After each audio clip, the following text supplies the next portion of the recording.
Chu sumagot na sa mga katanungan ng netizens. Sa isang interview nagsalita na si Kim Chu sa dahilan ng kanilang hiwalayan ni Sian Lim at mas masakit pa daw sa third party kung iisipin mo.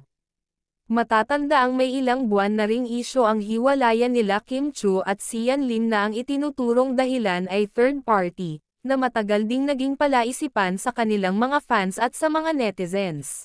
Pero ngayong araw ay nagsalita na si Kim Chu sa tunay na dahilan ng kanilang hiwalayan at masakit pa daw sa third party. Sa tagal daw kasi ng kanilang relasyon ni Sian ay wala talaga silang napag-usapang plano para sa kanilang dalawa. Sinabi pa ni Kim na ang masakit pa nito parang ginamit lang daw siya para sa kasikatan, dahil alam daw ng aktor na malakas siya sa publiko at di nawawalan ng project at laging pinag-uusapan kaya syempre daw